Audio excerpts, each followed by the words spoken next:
आयुर्वेद उपचार में बढ़ा मरीजों का विश्वास। अस्पताल पहुंच रहे हैं 300 से अधिक मरीज।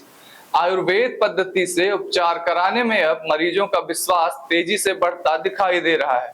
आयुर्वेद अस्पताल में बढ़ रही मरीजों की भीड़ इस बात की पुष्टि करती है कि लोग अब आयुर्वेद उपचार में ज्यादा भरोसा करने लगे हैं। उपचार प्राप्त करने के बाद मरीज स्वस्थ भी हो रहे हैं। आपको बता दें कि रीवा शहर के निपनिया स्थित शासकीय आयुर्वेद अस्पताल में प्रतिदिन 300 से अधिक मरीज पहुंच रहे हैं और उपचार करा रहे हैं। इस संबंध में शासकीय आयुर्वेद महाविद्यालय के प्राचार्य डॉक्टर दीपक कुलश्रेष्ठ से खबर आप तक ने विस्तृत चर्चा की। आइए सुनते हैं। सर, ये शासकीय आयुर्वेद अस्पताल निपनिया में इस समय मरीजों की संख्या ज़्यादा देखने को मिल रही है। इसमें किस तरह के मरीज आपके पास ज़्यादा आ रहे हैं?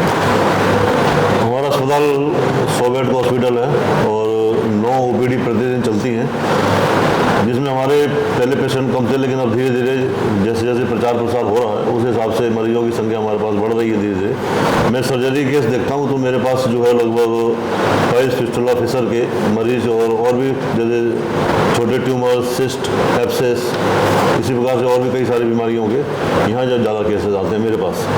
और भी दूसरे जो डिपार्टमेंट्स हैं, काय चिकित्सा है, पंचकर्म है, उनमें जोड़ों के दर्द से संबंधित, आर्थराइटिस, श्वास के मरीज और लकवा ये और स्किन डिजीज, इन 4-5 बीमारियों के 80% केसेस इन्हीं बीमारी को रहते हैं। सीजनल बीमारियों के हमारे पास कम आते हैं, लेकिन उसका भी प्रचार प्रसार हम लोग कर रहे हैं कि उनकी भी चिकित्सा हमारे पास बहुत अच्छी तरीके से उपलब्ध है और उसके बारे में भी हम लोग धीरे धीरे प्रचार कर रहे हैं। जैसे सीजनल फीवर आता है, वायरल फीवर इस समय चल रहा है, मलेरिया चल रहा है, तो इनकी भी चिकित्सा उपलब्ध है, लेकिन इनके चिकित्सा डायरेक्ट हमारे पास मरीज कम आते हैं और ये एलोपैथी साइड में ज़्यादा जाते हैं।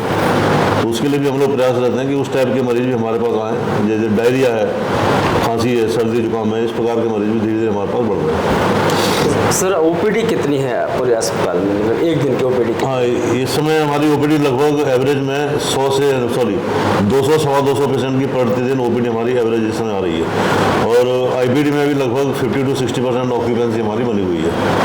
100 बेड का हॉस्पिटल है तो उसमें से लगभग 50-55 बेड हमारे भरे रहते हैं और ओपीडी भी पहले जो कि आज से करीब साल भर पहले या 6 महीने पहले 120-140 पेशेंट रहते थे, आज वो 200 के ऊपर क्रॉस कर गए प्रतिदिन के हिसाब से। ये जो आपने बताया कि ओपीडी पहले कम थी अब ज़्यादा है, इसकी वजह क्या है? क्यों अब ओपीडी बढ़ रही है, मरीज ज़्यादा क्यों आ रहे हैं यहाँ? इसकी वजह यह है कि मुख्य रूप से प्रचार प्रसार की कमी थी। पहले लोग जानते थे, हमारे कॉलोनी, हमारे मोहल्ले के निपनिया के लोग नहीं जानते थे कि हमारे यहाँ क्या क्या सुविधा उपलब्ध है, किस प्रकार की चिकित्सा है। लेकिन सभी के सहयोग से हम इस समय प्रचार प्रसार अच्छा हो रहा है, लोगों को जानकारी प्राप्त हो रही है कि हमारे यहाँ क्या क्या सुविधाएँ उपलब्ध हैं, क्या क्या चिकित्सा उपलब्ध है, क्या क्या औषधियाँ उपलब्ध हैं, तो इसका प्रभाव पड़ रहा है। तो प्रचार प्रसार की कमी, इसको मैं मेन मुख्य रूप से मुद्दा मानता हूँ और धीरे धीरे प्रचार हो रहा है तो लोग आ रहे हैं। सर, जैसे आपने कहा कि आप सर्जरी के डॉक्टर हैं, तो यहाँ किस तरह की सर्जरी, क्या ऑपरेशन किए जाते हैं? यहाँ ओटी भी है क्या? हाँ, हमारे पास ओटी भी है, तो उसमें सर्जरी में विशेष रूप से माइनर सर्जरी में खासतौर से हम लोग जो आयुर्वेदिक चिकित्सा पद्धति से करते हैं वो छारसूत्र चिकित्सा है और जिसमें हम लोग पाइल्स के, फिस्टुला के, फिशर के मरीजों की चिकित्सा सफलतापूर्वक करते हैं। फिस्टुला में तो छारसूत्र चिकित्सा पद्धति जो इंटरनेशनल लेवल पर उसको मान्यता प्राप्त हो चुकी है। All India institute of medical sciences में इसकी अलग से यूनिट चलती है। एलोपैथी वाले भी आयुर्वेद पद्धति से इसी से ऑपरेशन आजकल कर रहे हैं, तो इसके ज़्यादा हमारे पास मरीज आते हैं। लगभग 25 से 30 पेशेंट हमारे पास पर डे ओपीडी में इसके हैं। क्या इस समय आपके यहाँ क्या टीबी और कैंसर के भी मरीज आते हैं? नहीं, टीबी और कैंसर, टीबी हमारे पास कलेक्शन सेंटर है, जो आपका जो टीबी हॉस्पिटल चलता है उसका हमारे पास कलेक्शन सेंटर, मतलब यहाँ से हम लोग मरीज वहाँ भेजते हैं, क्योंकि ये ऐसी बीमारी है कि हम लोग ज़्यादा अपने तरफ से कुछ कर नहीं सकते। उसका रिकॉर्ड मेंटेन करना, उसकी औषधियाँ उपलब्ध कराना, सारे रिकॉर्ड जो कि सेंट्रल गवर्नमेंट का और स्टेट गवर्नमेंट का एक अलग से इस पर काम चल रहा है, तो हम लोग उसमें कर नहीं सकते, तो इसीलिए हम लोग मरीजों को रिकॉर्ड करके वहाँ पर भेज देते हैं। क्या ऐसा है कि मतलब टीबी के मरीजों की दवा आयुर्वेद में नहीं है? हाँ, कोई इन्फेक्शन की बीमारी है तो इन्फेक्शियस बीमारियों की चिकित्सा हमारे पास है, ये नहीं बोल सकते कि नहीं है, लेकिन उतनी इफेक्टिव नहीं है। कोई इसमें एंटीबायोटिक्स आजकल इतनी खा के लोग आते हैं कि एंटीबायोटिक उस प्रकार की औषधि हमारे पास नहीं, तो इन्फेक्शियस बीमारियों की चिकित्सा हमारे पास बहुत अच्छी नहीं है, ये हम इस चीज़ को स्वीकार करते हैं। क्या आप ये कुछ आयुर्वेद अस्पताल में कुछ नवाचार होने वाला है, इसके बारे में थोड़ा सा बताएं। नवाचार के रूप में हम देखते हैं कि जो है जैसे लिच थेरेपी हमारे पास उपलब्ध है। लीच जोंक होती है, जोंक के द्वारा हम लोग चिकित्सा करते हैं। स्किन डिजीज़ है, माइग्रेन है, सिस्ट है और भी कई प्रकार की बीमारी, जोड़ों का दर्द है।